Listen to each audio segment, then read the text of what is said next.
So, what are the factors that make a joint stable, stronger, that can resist forces that and stresses that we place over these joints? There is one of the factors, the least important, is the shape of the articulating surfaces. Remember, the articulating surfaces is just the parts of each bone that meet together to form the joint. So this can influence, of course, it can determine, for example, it can provide more stability to the elbow joint where the olecranon fits or perfectly like a hook into the olecranon fossa at the elbow, or where the femoral head fits on the deep socket, which is the acetabulum, that provides more stability, it makes the articulation stronger when we compare this to, for example, the shoulder joint, which is the weakest of the joints in the entire body. It's the more mobile, but it's the weakest. So mobility and strength in a joint are indirectly. The more stable, the least or the less you can move it, and the other way around. The more mobile are the weakest articulations. So when we compare this elbow and hip joint to the shoulder joint that has almost the socket, or what is supposed to be a socket is almost a flat surface, and the doesn't grasp properly or keep in place properly the head of the humerus. Maybe in that kind of examples we can understand how the articulating surfaces do play a role in joint stability. But again, if we just leave a joint, the elbow, the femur, the hip joint, the coxofemoral joint, just with that, it won't be enough.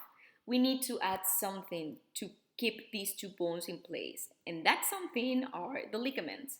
So, what are the ligaments? Remember, is just dense, regular connective tissue. Go back to chapter 4 and see how it looks like. It's a little bit of ground substance. Um, and then we have a lot of fibers, collagen fibers. And since it's dense, we have a lot of fibers, a little bit of substance, and it's regular. So the fibers are oriented in the same direction, parallel to each other. Uh, they don't have an excellent blood supply. Actually, the blood supply to this type of connective tissue is very poor. Hence, they take quite some time to heal uh, or to recover from an injury. So, what the ligaments do, remember they're attaching two bones, keeping these two bones in the joint together in place. Uh, and they resist or oppose a movement. So, we don't go crazy all the way beyond the plane we're supposed to go. Examples of this, let's say in the elbow, in the shoulder joint, the glenohumeral joint, we have several ligaments. Ligaments, and when this applies to any other joint, ligaments that are located anteriorly, they're going to resist extension. See, the opposite movement. So they're going to make sure that I don't extend the arm past uh, a certain degree. They're going to resist lateral rotation. If I have a ligament posteriorly located, protecting or uniting the bones on the posterior aspect of the shoulder, now this one is going to prevent excessive flexion or medial rotation, so I don't pop it, I don't get the bone out of place. What else? If I have a ligament, medially ligament that is keeping these two bones together, so what is preventing is abduction, so I don't go all the way to the other side. And the same thing, the lateral is preventing adduction. Um, in general, the more ligaments a joint has, the stronger and the more stable that joint is. But the less movable it will be as well. Again, we cannot have at the same time stability and mobility. It's either or. And sometimes, and especially with the shoulder, with this example, it has a lot of ligaments, but these ligaments are kind of looser because precisely for the function of the shoulder, just to uh, allow a more wide range of motion. So they are not as taut as other ligaments in other articulations like the elbow or the knee, for example. So in there is that's one of the main functions of the rotator cuff. It's a group of muscles that are reinforcing uh, the ligaments. So are reinforcing the articulation itself, um, and it's like a backup for the ligaments. The ligaments do that part, but we have another layer of protection in there, and those are the muscles.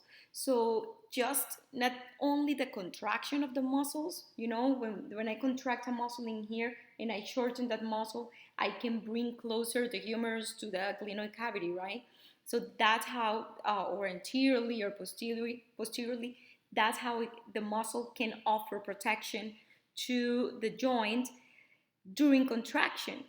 But the thing is that also provides stability or protection to the joint even when it's not during contraction, if the muscle has tone.